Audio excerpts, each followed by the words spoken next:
In recent years, we've seen a rise in clashes all across the country between some communities and the police. Whether during traffic stops or on the street encounters with men and women in blue, well, they've become violent at times. Tonight, why it is so important for you and your children to know the law and know how to comply so you don't die. Carolyn Clifford standing by live outside to explain. Carolyn? Stephen, this is such a very important story. According to the Fraternal Order of Police, there are two very dangerous situations for a police officer to be in. Number one, to answer a domestic violence complaint, and number two, a traffic stop. They're cautious, they're on high alert, and so are you.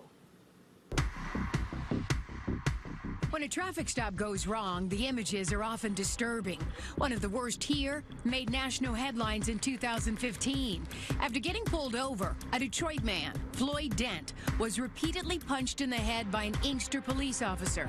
That officer went to jail.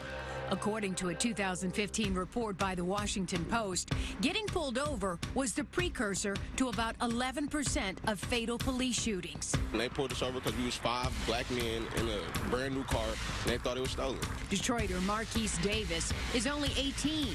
His interaction with police has not always been positive. When they pulled you over, did they speak to you disrespectfully, or were they respectful? They was like, step out the car, we're going to search the car. You know, they ain't asked for no license, none of that. More than 100 people were shot and killed by police after a traffic stop in 2015. 1 in 3 of them was black.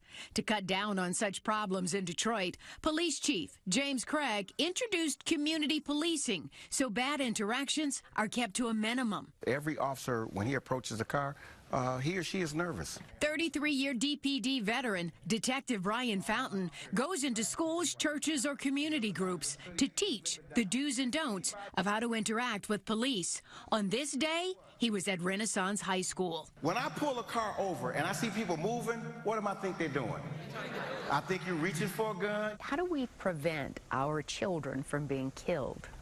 Well, number one, be respectful, be cooperative. Keep your hands visible. You know, putting your hands up never hurts. Detective Fountain says it's vital for the community to know the law. The judges might say ignorance of the law is no excuse. The fact that you didn't know is not going to cut you any slack when you go to court. Are you fearful of the police at all? Sometimes, because, you know, it's some good cops and then it's some bad ones, so you just don't know what to expect. I just know that I have to address them a certain type of way. How do you know that? My parents taught me. We asked Community Police Officer Baron Coleman and 2 of our employees to help us demonstrate 3 scenarios that could get you in trouble during a traffic stop. First, mouthing off. How you doing, ma'am? I was doing so much better before you stopped me. Second, don't reach for anything without permission. Keep your hands on the wheel until told otherwise. Sir, don't move. Don't move.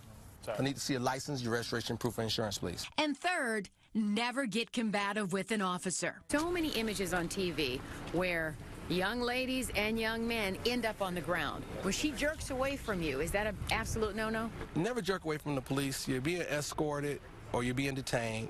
You're not going to win on that situation. You're definitely going to be arrested. Loud music, open alcohol, and if there is a whiff of drugs in your car, everyone is being hauled out. And now in 5 counties, you can be drug tested on the spot.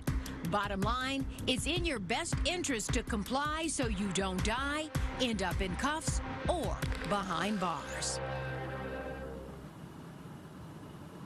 Back here live now. This is the most important thing for you to know so you don't get in trouble with the law. Never, ever get out of your car. Once you step out of your car and you approach a police officer, you are in trouble. Officer Coleman, what happens when I start approaching you?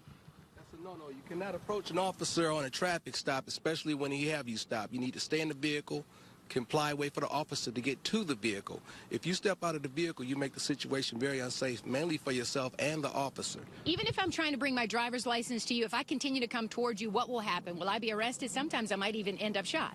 That can cause your life.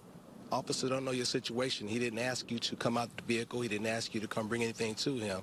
When you have a traffic stop, you need to wait patiently in the vehicle You wait patiently in the vehicle for him to come to you, and then he'll give you the commands on what to do. Got it. Thank you so much, Officer Coleman, and for DPD helping us with this story. I learned a lot in this story. Hopefully a lot of kids learned a lot, even parents at home watching. So many rules of the law when you're out on the road. A traffic stop is serious business, Stephen. We both know that. Well, police will also tell you there's no such thing as a routine traffic stop for the officer. Anything can happen, and they've got to be ready for anything. So comply, don't die. Good information. Absolutely. They can be shot too. Thank you so much, Carolyn. Absolutely. All right, we're going to turn now to our 7 First Alert.